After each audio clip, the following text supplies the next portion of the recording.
네, 몸이 불편하지 않으시면 우리 다 같이 하나님 말씀 보도록 하겠습니다. 히브리서 11장 5절부터 6절까지 말씀입니다.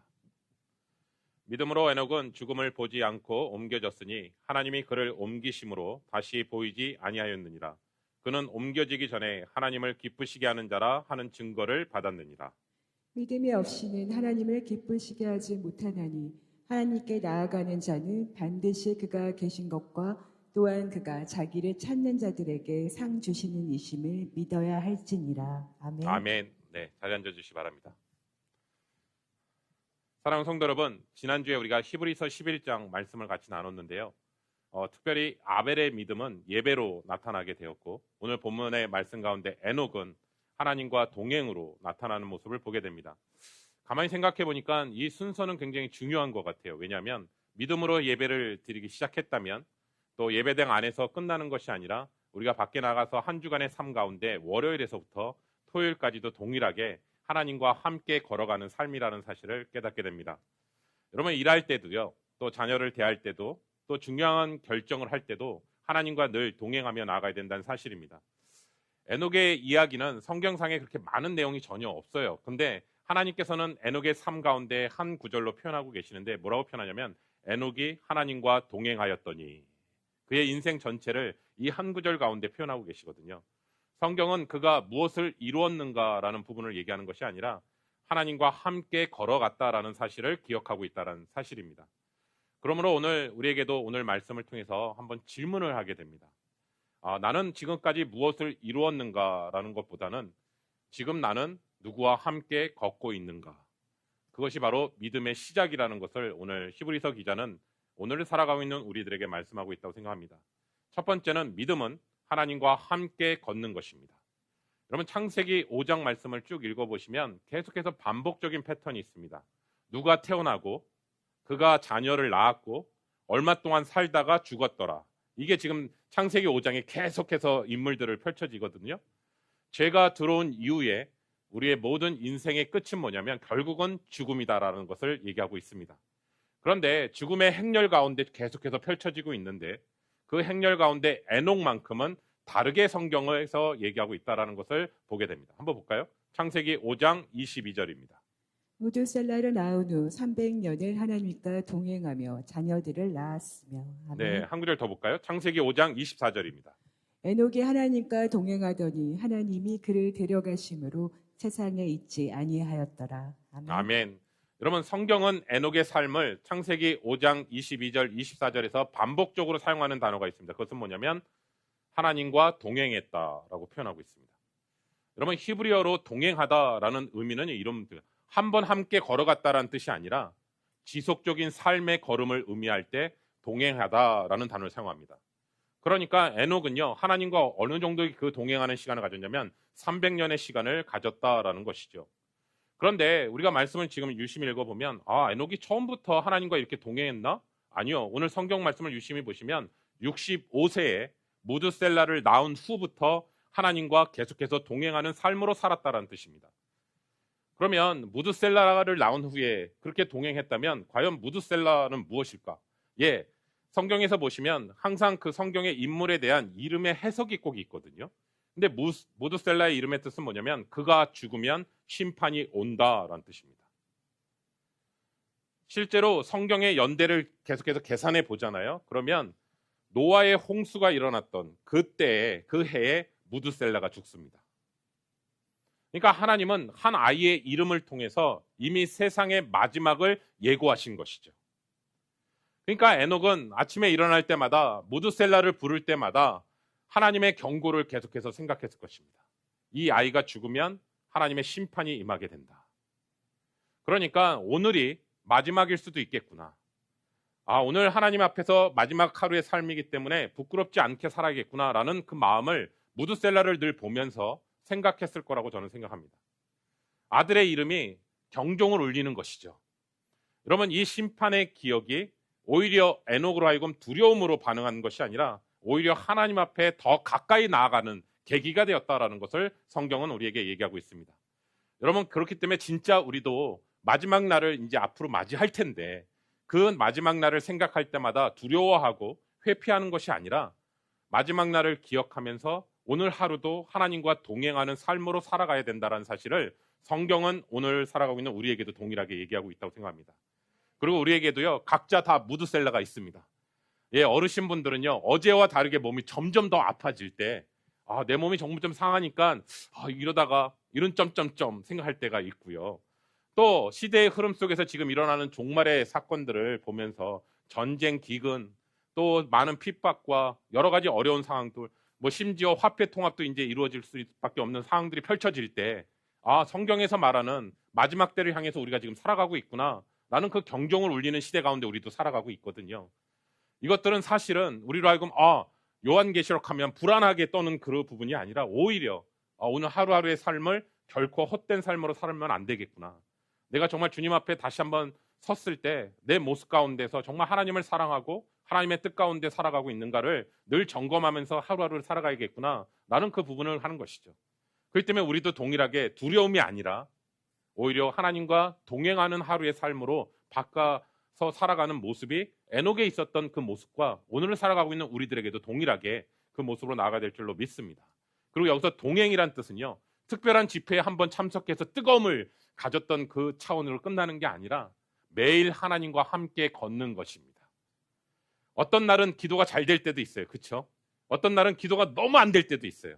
또 어떤 날은요, 하나님의 은혜만 생각하면 감격할 때가 있어요. 또 어떤 날은요, 하나님 꼭 나를 버리신 것 같이 느낄 때가 있어요.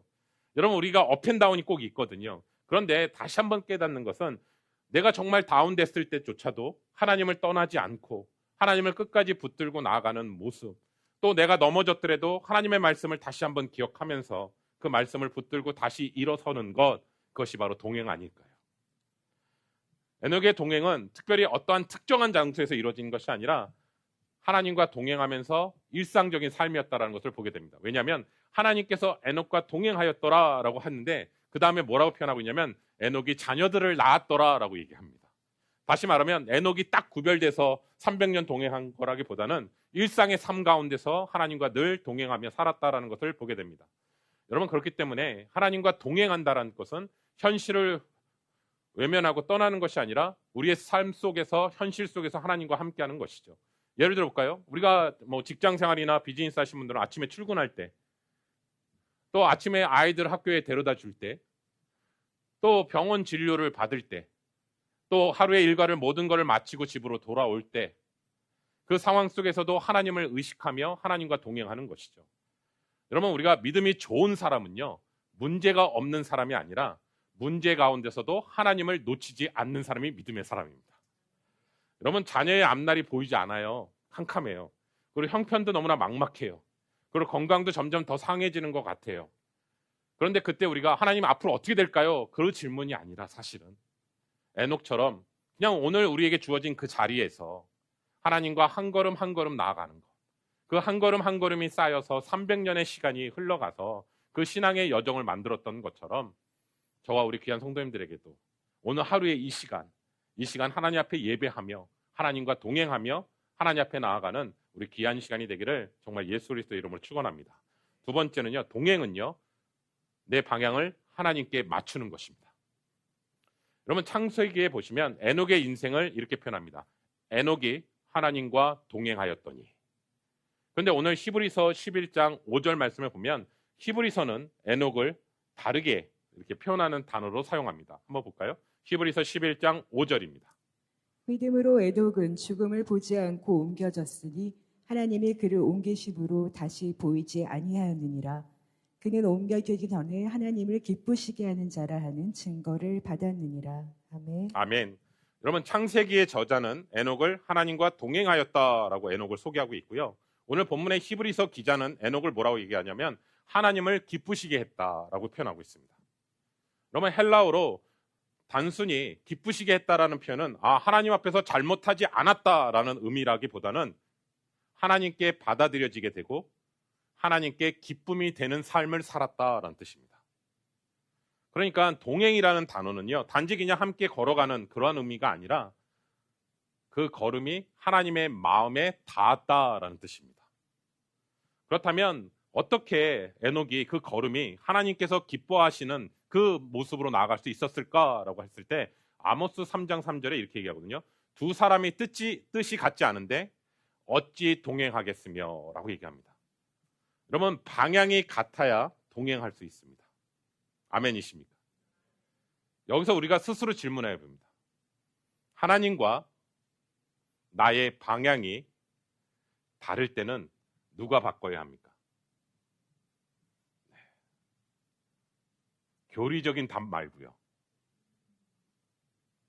우리는 종종 하나님을 내 조력자로 생각합니다. 하나님, 저 이거 결정했습니다. 이거 도와주셔야 합니다. 그렇게 요구할 때가 많습니다. 믿음은 하나님을 내 삶으로 초대하는 것이 아니라 내 삶을 하나님의 방향 안으로 들어가는 것입니다. 여러분, 오랜만에 한국에 나가보신 분들은 경험하실 겁니다. 예전에 살던 동네요, 눈 감고 다닐 수 있는 길이거든요. 근데 너무 오랜만에 나가시잖아요. 그러면 내가 생각했던 그 길이 없습니다. 그리고 자꾸 내비게이션은요, 엉뚱한 길을 잡고 있어요. 그러면 우리가 생각할 때 이건, 분명히 이렇게 가면 되는데 얘는 왜 자꾸 엉뚱한 데를 잡고 있지? 라고 하면서 갈등이 일어나게 되거든요. 그러면 생각해 보니까요, 몇 년 사이에 새로운 도로가 뚫리기도 하고요. 예전에 알았던 그 골목길은요, 재개발로 무너져 있고요. 또 낯익은 골목이 다 사라지는 모습을 보게 되거든요. 그러니까 내가 생각했던 어렸을 때 혹은 내가 경험했던 그 길을 자꾸 고집하게 되거든요. 그 순간 두 가지 선택입니다. 내 기억을 믿고 예전의 길대로 갈 것인가? 두 번째는 내비게이션 그 음성 앞에 순종할 것인가? 내 생각을 앞세우면 내비게이션을 꺼야 됩니다. 그런데 이 갈등 사이에 있게 되거든요. 근데 그거 한번 제가 고집도 부려봤어요. 야, 내가 너보다 더 여기 오래 살았거든? 그래서 그냥 무시하고 갔더니 공사 구간이고 막히고 길이 없는 길이고 오히려 또 차 돌리는데 더 힘들었던 기억이 있습니다. 근데 가만히 생각해 보니까 신앙 안에서의 동행도 이런 것 같아요. 왜냐하면 우리가 각자 알던 길이 있거든요. 여기 계신 분들 다 포함해서요. 예전에 이렇게 기도하면 응답 받았거든요. 예전에 금식하면 그냥 됐거든요. 이상하게 금식하면 더 어려워질 때도 있습니다. 또 예전에는 이런 방법으로 자녀를 양육하면 잘 순종했거든요. 예전에는 이런 방법으로 사업을 경영했으면 다 잘 됐었거든요. 그런데 지금은 하나님께서 전혀 다른 길로 얘기하실 수 있습니다. 내가 알던 방식으로 더 이상 얘기하지 않으시고 오히려 하나님은 반대로 나에게서는 낯설고 불편한 길로 하나님이 말씀하실 수 있습니다. 그때 우리는 묻습니다. 예전엔 분명히 이렇게 안 하셨는데 왜 지금은 이 길로 가라 하십니까? 분명히 예전에 이렇게 해서 하나님이 응답하셨는데 지금은 왜 전혀 다른 방향으로 저희를 이렇게 하십니까? 그때 기억해야 될 것이 하나 있습니다. 그것은 뭐냐면 내 오래된 기억과 내 경험했던 그 신앙의 스타일과 그것을 고집하는 것이 아니라 지금 나에게 말씀하시는 그 하나님, 우리는 과거까지 볼 수밖에 없지만 하나님은 과거, 현재, 미래까지도 보시는 하나님이시기에 나는 도무지 이해되지 않지만 하나님이 지금 이 길을 말씀하시기에 그 음성을 따라가셔야 합니다. 사랑하는 성도 여러분, 왜 못 따라가냐면 왠지 돌아갈 것 같거든요. 왠지 이 시간들이 쓸데없는 시간 같거든요. 아니요. 여러분 그거 아시나요? 항상 뒤돌아보면 그게 가장 빠른 길이었고 그리고 그 길이 가장 안전한 길이었고 또 하나님의 계획 안에 움직이는 길이었다라는 선한 길이었다라는 사실을 다시 한번 깨닫게 됩니다. 그렇기 때문에 우리 귀한 성도 여러분, 지금 이 시간 하나님께서 나에게 말씀하시는 그 음성 앞에 귀를 기울이시고 나의 과거와 고집을 붙잡는 것이 아니라 하나님이 지금 나에게 말씀하셨기에 그 음성 앞에 믿음으로 순종하며 나아가는 저와 귀한 성도 여러분 되시기를 예수 그리스도의 이름으로 축원합니다. 여러분, 방향을 맞추는 가장 인생에 큰 문제가 왔을 때 그 방향을 맞추는 것도 굉장히 중요한 시간이지만 하루하루의 삶 가운데 어떻게 보면 우리의 눈으로 보면 작은 선택과 같은 그것도 바꾸는 것부터 시작된다는 것을 보게 됩니다. 예를 들어 볼게요. 자녀에게 너무 화가 났어요. 하는 행동 보니까 너무 화가 났어요. 그랬을 때 내가 지금 쏟아내는 이 말이 이 아이를 정말 잘 세우기 위한 말인가? 아니면 내 감정을 쏟아내는 말인가? 우리가 순간에 감정으로 표현할 때 배우자랑 부딪힐 때도 저 사람이 바뀌어야 돼 라는 생각으로 막 토해낼 때가 더 많거든요. 그런데 가만히 생각해 보세요. 이 상황 속에서 주님, 제가 어떻게 반응하기를 원하십니까? 이것이 사실은 매일 순간순간마다 방향의 조정 아닐까요? 그 하나님의 동행은 큰 결정 앞에서만 결정하는 게 아니라 우리의 일상 속에서, 우리의 작은 대화 속에서도 하나님의 동행과 하나님의 인도하심을 구해야 된다는 사실입니다. 세 번째는요, 동행하는 믿음은 하나님을 계속 찾는 믿음입니다. 우리 볼까요? 히브리서 11장 6절입니다. 믿음이 없이는 하나님을 기쁘시게 하지 못하나니 하나님께 나아가는 자는 반드시 그가 계신 것과 또한 그가 자기를 찾는 자들에게 상 주시는 이심을 믿어야 할지니라. 아멘. 아멘. 저는 여기서 찾는다라는 단어가요, 헬라어 단어의 의미는 이거더라고요. 잠깐의 관심이 아니라 간절히 계속해서 찾고 나아가는 것이요. 그냥 우리가 한번 찾았다라는 의미가 아니라 계속해서 하나님 앞에 구하고 간절히 찾고 나아가는 단어를 여기서 찾는다라는 단어를 사용합니다. 그러니까 신앙의 위기는요, 사실은요, 문제가 너무나 큰 문제가 왔을 때 위기가 아닙니다. 문제가 생겼는데도 불구하고 하나님을 찾지 않는 게 위기입니다. 여러분, 이민 생활 가운데서 이 자리에 계신 분 중에 염려가 없으신 분은 없을 것 같아요. 아마 염려의 크기는 조금씩은 다를 수 있겠지만 다 염려는 있거든요. 근데 염려의 크기만큼 기도는 굉장히 짧습니다. 이웃과 교인들과의 많은 이야기를 나누는데요, 정작 하나님과는 맞닥뜨려서 얘기하지 않습니다. 사업이 예전에 같지 않고 매출이 줄고 손님의 발길이 뜸해질 때 그날 밤에 계산기를 막 두들기거든요. 그리고 자녀가 대학에 진로를 놓고 계속해서 열리지 않으니까 또 답답해서 그 마음 가운데 속상하고 그 자리에 계속해서 염려가 있게 되거든요. 그 아이가 계속해서 방 안에 그냥 머물러 있으면 한편으로 걱정도 되고 화도 나기도 하고 막 염려가 막 밀려오거든요. 그런데 그때 밤에 정말 무엇을 찾으십니까? 인터넷 검색창을 열어서 챗GPT, 제미나이, 야, 이런 상황인데 지금 이렇게 장사가 안 되는데 이거 어떻게 해야 이 문제를 풀 수 있어? 우리 자녀가 지금 이거를 전공하려고 하는데 앞으로 진로가 어떻게 돼? 그러면서 계속해서 그거를 검색하면서 찾고 그런 모습들을 하게 되고, 그리고 새로운 사업을 어떻게 아이템을 찾을까? 어떤 게 하는 게 지금 시대에 맞는 걸까? 지금 언제 휴스턴에서 이런 상황들이 벌어질까? 이걸 계속해서 찾거든요.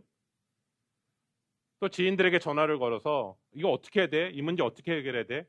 그리고 자녀의 진로에 대해서 밤새 이렇게 하거든요. 그런데 정작 성경은 펴지 않습니다. 무릎 꿇어야 될 시간인데 그 시간은 그걸 자꾸 뒤로 미룹니다. 문제가 큰 게 위험한 게 아니라고요. 사실은요. 그 문제 때문에 하나님을 찾지 않는 게 진짜 문제라고요. 여러분, 그래서 신앙도요, 경건도요, 연습이 필요합니다. 우리 순간마다 어려움이 찾아올 때 바로 무릎 꿇을 수 있는 것도 훈련이라고 저는 생각합니다.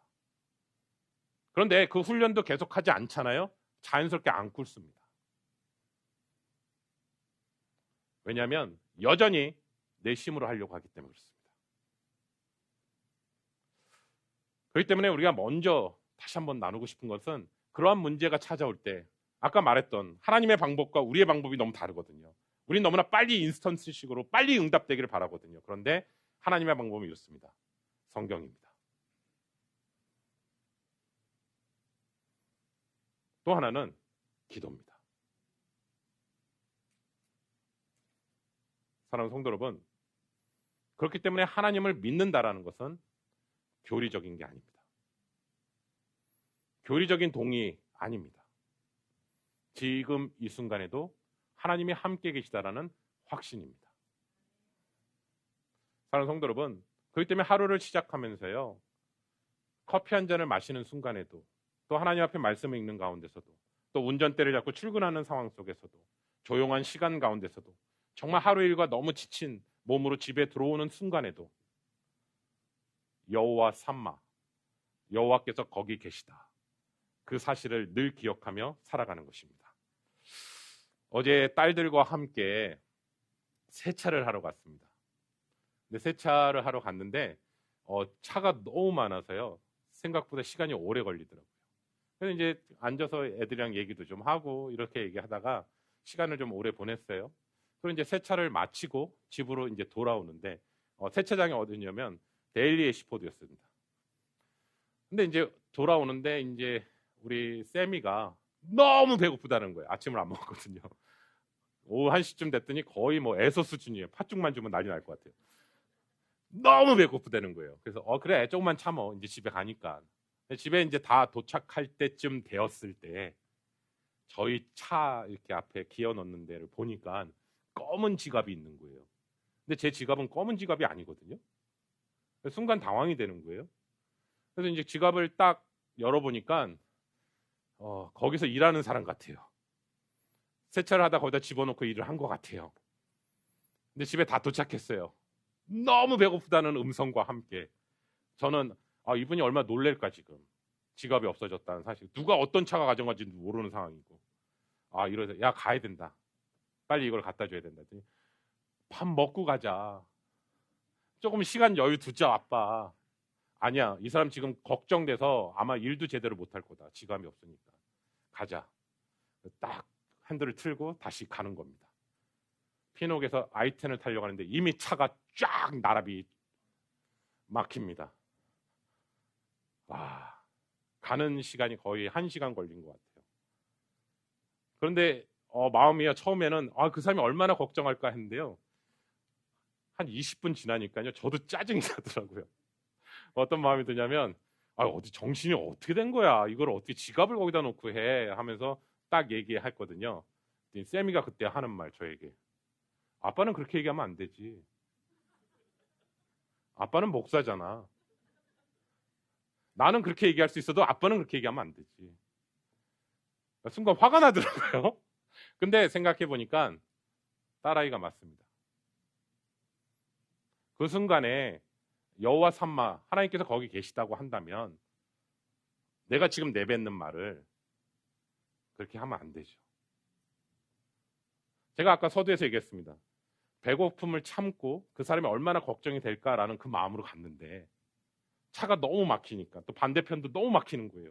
그러니까 이게 오고 가는 시간이 벌써 이렇게 되니까 나도 모르게 입술 가운데 도대체 어떤 생각을 한 거야? 라는 그 말이 툭 나오는 거예요.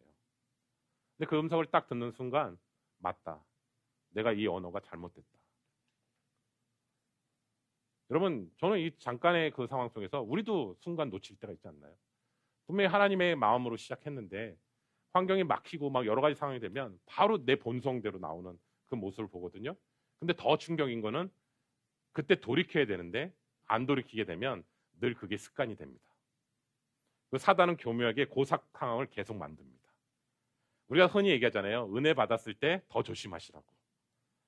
한순간에 그 감정대로 쏟아내면 지금까지 어렵게 은혜 받았던 걸 다 놓치게 되거든요. 맞습니다. 그래서 저는 그 얘기를 듣고 회개했습니다. 맞습니다, 하나님. 제가 순간 하나님을 놓쳤습니다.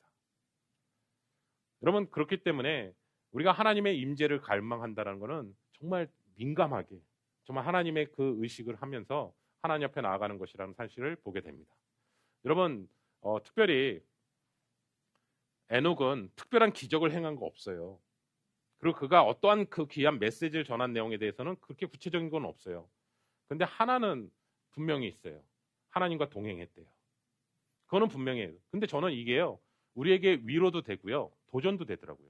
뭐가 위로가 되냐면 가만히 돌아보니까 내 인생 가운데 하나님 앞에 뭔가 크게 한 업적이 없어요. 솔직히. 없어요. 사실은요. 근데 에녹은 하나님과 동행했다라는 것을 하나님이 기억하시는구나. 그러니까 저는 그게 위로가 되더라고요. 그런데 또 하나 도전적인 이유는 뭐냐면 오늘 평범한 삶 가운데서 하루하루 사는 그것이 어떻게 사느냐가 하나님 앞에 드리는 삶이구나.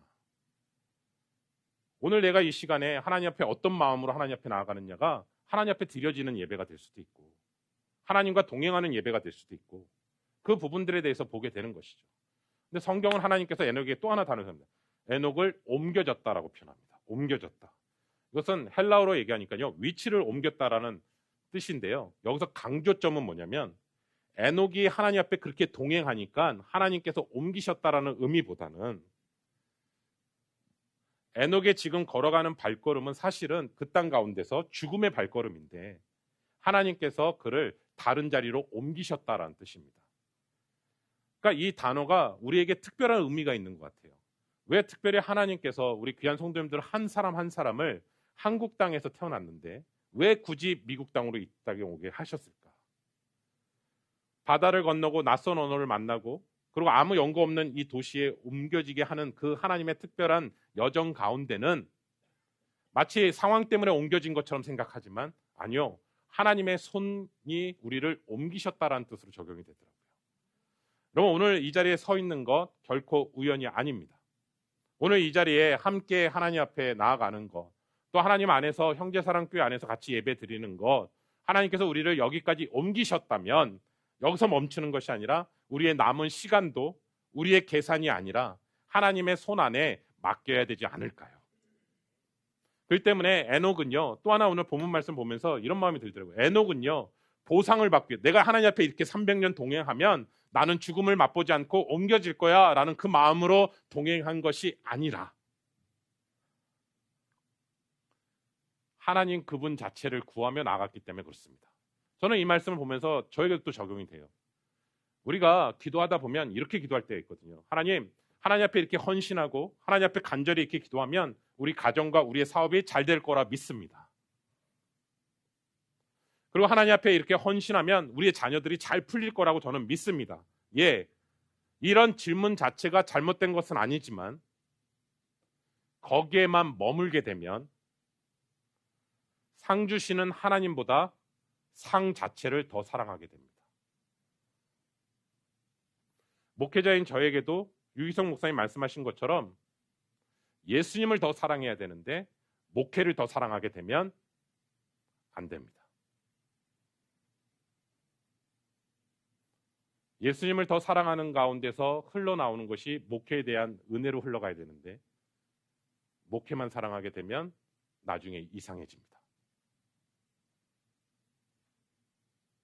그런데 다시 한번 나눕니다.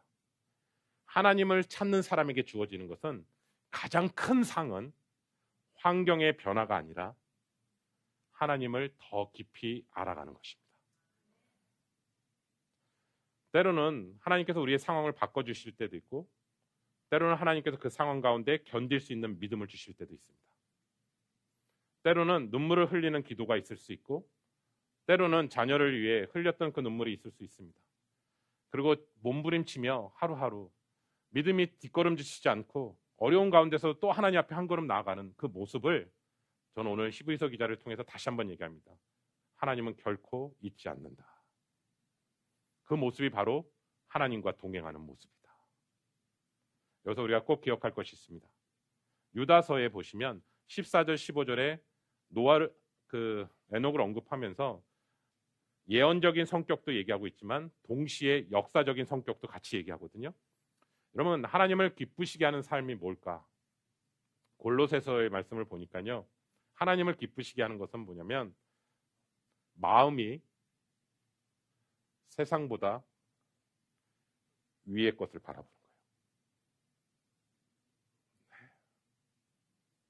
마음이 세상보다 위의 것을 바라보는 것. 그 삶이 바로 하나님이 기쁘시게 하는 삶입니다. 사랑하는 성도 여러분, 에녹 시대 때는 그래도 지금 시대보다는 좀 더 나으니까 좀 괜찮은 시대 아니었을까?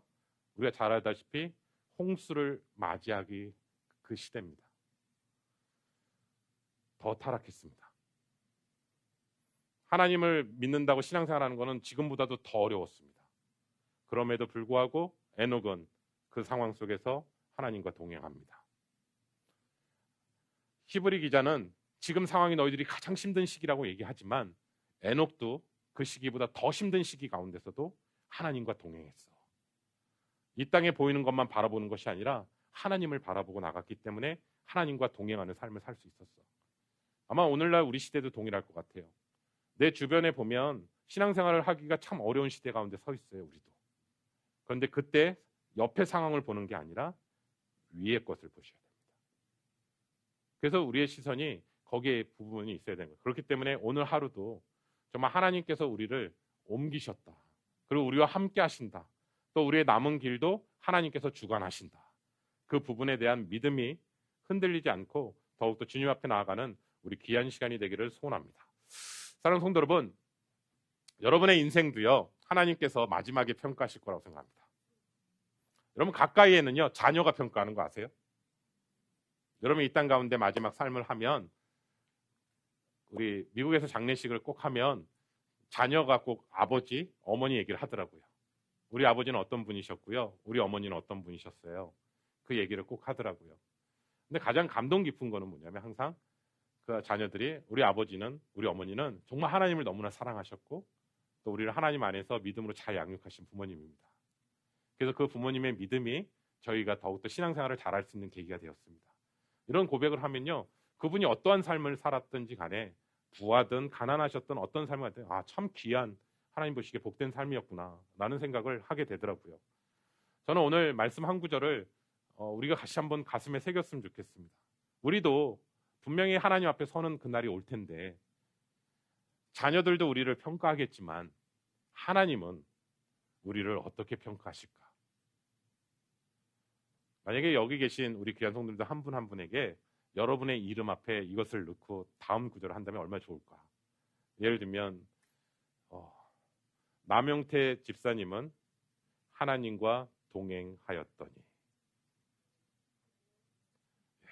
이거면 충분한 거 아닌가요? 네. 그렇죠? 그 단어를 저와 우리 귀한 성도님들 다시 한번 마음에 새기며 이번 한 주간도 주님과 동행하며 나아가는 우리 귀한 시간이 되기를 예수 그리스도의 이름으로 축원합니다.